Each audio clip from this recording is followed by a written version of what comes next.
শিয়ালদা কোর্টে সিবিআই এর পক্ষ থেকে চার্জশিট পেশ। আরজিকর কাণ্ডে সিবিআই এর পক্ষ থেকে চার্জশিট পেশ করা হলো। গত 9 আগস্ট আরজিকরে তরুণী চিকিৎসকের খুন করা হয় এবং সেই ঘটনার প্রেক্ষিতেই তদন্ত করছে সিবিআই এর হাতে সেই তদন্ত দায়িত্ব পড়ে এবং প্রাথমিকভাবে কলকাতা পুলিশ তদন্ত শুরু করার পরে সঞ্জয় রায় বলে এক ব্যক্তিকে গ্রেপ্তার করে। পরবর্তীকালে সিবিআই এই ঘটনার প্রেক্ষিতে প্রিন্সিপাল যিনি ছিলেন প্রাক্তন অধ্যক্ষ তাকেও গ্রেপ্তার করেছে সিবিআই এবং এই ঘটনার প্রেক্ষিতে অবশেষে চার্জশিট পেশ করা হলো। শিয়ালদা কোর্টে সিবিআই এর পক্ষ থেকে চার্জশিট পেশ করা হয়েছে। আমাদের সঙ্গে রয়েছেন আমাদের প্রতিনিধি দুর্গাদাস বন্দ্যোপাধ্যায়। এখনো পর্যন্ত এই চার্জশিট সম্পর্কে ঠিক কি জানা যাচ্ছে, ঠিক কি অভিযোগ রয়েছে সিবিআই এর পক্ষ থেকে? দেখো, মূল অভিযুক্ত সঞ্জয় রায়, তাকে যে গ্রেপ্তার করা হয়েছিল তার উপর ভিত্তি করে কিন্তু এতদিন ধরে সিবিআই যে ইনভেস্টিগেশন চালিয়েছে তাদের চার্জশিটে এখনো পর্যন্ত যেটা দেখা গেছে যে একাধিক অভিযোগ রয়েছে এই সঞ্জয় রায়ের বিরুদ্ধে।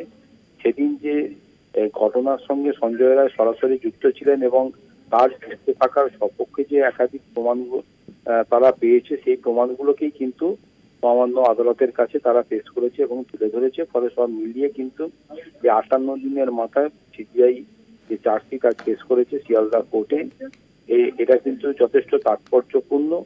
এই সময় যত গড়াচ্ছে এই চার্জশিটের ভেতরের নির্যাস কিন্তু তত বেরিয়ে আসছে এবং অভিযোগের মূল দিক যে যাচ্ছে সঞ্জয় রায়, যিনি প্রথম গ্রেপ্তার হয়েছিল, তো এই কলকাতা পুলিশ যাকে গ্রেপ্তার করেছে এই ঘটনার সঙ্গে যুক্ত থাকার কারণে, তার দিকেই কিন্তু চলছে। যদিও পারিপার্শ্বিক যে বিষয়গুলো রয়েছে তার সঙ্গে অন্যরা যে যুক্ত রয়েছে বা এই ঘটনার সঙ্গে আধার যারা যুক্ত রয়েছে সেই বিষয়টিকেও কিন্তু এরা এই চার্জশিটের সাপোর্টে তারা তুলে ধরেছে। ফলে দুর্গাদাস, এই বিষয়টি সম্পর্কে কি জানতে পারা যাচ্ছে যে একজন ব্যক্তি এই কাজ করেছে নাকি সঞ্জয় রায়ের সঙ্গে আরো কয়েকজন ছিল? যে বিষয়টি নিয়ে বারংবার চর্চা হয়েছে, রাজনৈতিক চর্চাও হয়েছে, সেই বিষয়ে কি চার্জশিটে কোনো সুনির্দিষ্ট তথ্য রয়েছে? সিবিআই সূত্রে কি জানা যাচ্ছে? চার্জশিট সূত্রে এখনো যেটা জানা গেছে, চার্জশিটের যে মূল বক্তব্য বা যে নির্যাস বেরিয়ে আসছে তাতে কিন্তু দেখা যাচ্ছে যে একজনকে অ্যাকিউজ করা হলেও সেই অ্যাকিউজ পার্সন সঞ্জয় রায়ের পিছনে কিন্তু একা, মানে তিনি যে একা পুরো বিষয়টাকে করেননি, তার পেছনে যে আরো অনেকে রয়েছে এই বিষয়টাকে কিন্তু তুলে ধরা হয়েছে। ফলে কিন্তু এখানে অর্থাৎ এটা যে পরিকল্পনা করে খুন, বৃহত্তর ষড়যন্ত্র, সেই বিষয়টিকে কি সিবিআই এর চার্জশিট মান্যতা দিচ্ছে?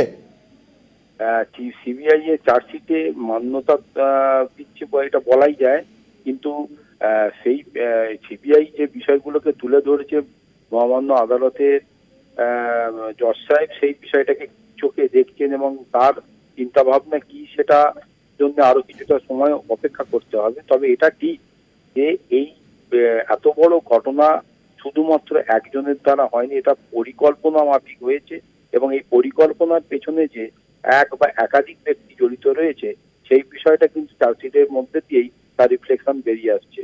ফলে এই একজন ব্যক্তি অ্যারেস্ট হলেও আদার যারা অভিযুক্ত এবং যাদের বিরুদ্ধেও কিন্তু ইনভেস্টিগেশন চলছে তারাও কিন্তু আগামী দিনে যে এর আওতায় আসবে এটা বলাই যায়।